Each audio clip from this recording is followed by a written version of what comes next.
Hello guys, welcome to a brand new video. देखो, 1 घंटे तक अपाची की सफाई करने के बाद हमको कुछ बातें ऐसी पता चली हैं जो शायद तुम लोगों को बताना चाहिए। और मैंने ये बातें इसलिए नोटिस की क्योंकि मैं एक मैकेनिकल बैकग्राउंड का बंदा हूँ, इसलिए मैंने ये सब बातें नोटिस। हालांकि अगर कोई नॉन टेक बंदा ये सब चीज़ देखेगा तो वो ज़्यादा नोटिस नहीं कर पाएगा ये सब बात। तो इस वीडियो में हम लोग बात करेंगे 5 ऐसे विजुअल फ्लॉज के बारे में जो शायद टीवीएस को आगे कंसीडर करना चाहिए। देखो, अगर इस बाइक के मैकेट्रॉनिक्स की बात की जाए या फिर मैकेनिकल डायनेमिक्स की बात की जाए तो इस बाइक में कहीं कोई फ्लॉ आपको देखने को नहीं मिलेगा, क्योंकि बहुत ही हार्ड लेवल का कैलकुलेशन होके सारा कुछ इसका डिजाइन किया गया है।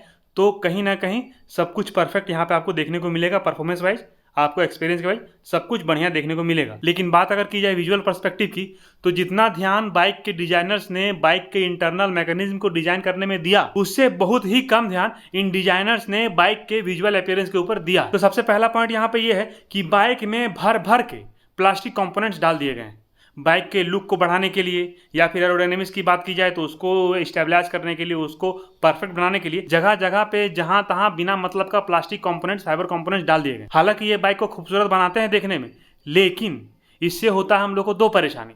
पहला, साफ सफाई करने में बहुत ज़्यादा दिक्कत, क्योंकि ज़्यादा पार्ट रहेगा तो ज़्यादा साफ करना पड़ेगा। और दूसरा, हल्का सा भी बाइक इधर उधर लड़ गया तो तुरंत फाइबर कंपोनेंट टूट जाएगा।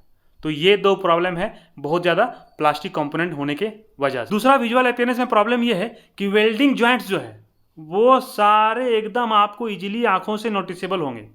मतलब इतना महंगा बाइक उन्होंने डिजाइन किया, उसके बाद क्या बोला, हाँ बगल के रहीम चाचा से जरा वेल्डिंग करवा के ले आओ सारा पार्ट्स भाई। मतलब आपको देखने से कुछ ऐसा ही फीलिंग आएगा। अब तुम यहाँ पे सारी गार्ड देखो, सारी गार्ड में सारा वेल्डिंग पॉइंट सारा है, सारा विजुअल है। पीछे तुम देखो, यहाँ पे चेन टाइट करने वाला जो रैक है वहां पे देखो बड़ा बड़ा वेल्डिंग पैचेस आपको देखने को मिल जाएगा।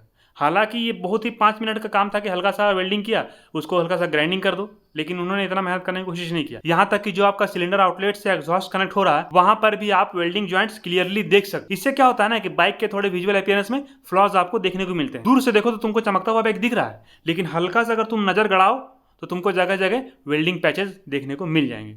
इसको चाहिए था कि ठीक है वेल्डिंग हो गया, हल्का सा उसको ग्राइंडिंग ऑपरेशन करके क्लियर कर दो। हैंड ग्राइंडिंग करने से भी क्लियर हो जाएगा, लेकिन उन्होंने इस बात पर नोटिस या गौर ही नहीं की, क्योंकि सारा मेहनत तो उन्होंने इंजन और कॉम्प्लिकेटेड सिस्टम को डिजाइन करने में ही लगा दिया, तो बाहरी ढांचे को कौन ही देखता है। तीसरा फ्लॉ यहाँ पे आप नोटिस करेंगे एलॉय व्हील पे। देखो, एलॉय व्हील को मेरे ख्याल से कास्टिंग किया होगा, ठीक है ना।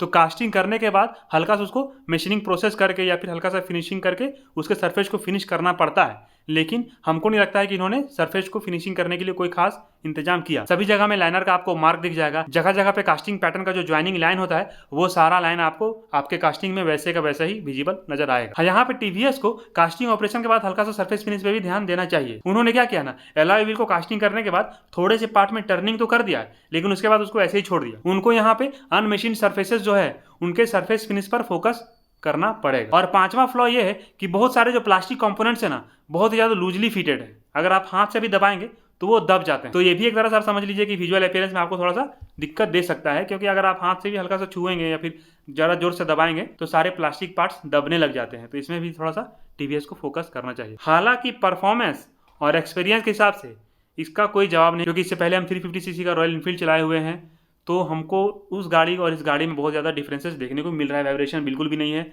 ऑपरेशन बहुत ज़्यादा स्मूथ है। 4-5-10 दिन आपको लगेगा बाइक और माइंड का कनेक्शन होने में, और एक बार जब आपका बाइक और बॉडी माइंड का कनेक्शन हो गया उसके बाद बाइक एकदम स्मूथली चलेगी, नो डाउट। लेकिन वहीं पर थोड़ा थोड़ा विजुअल अपीयरेंस में ये बाइक मार खा जा रही है।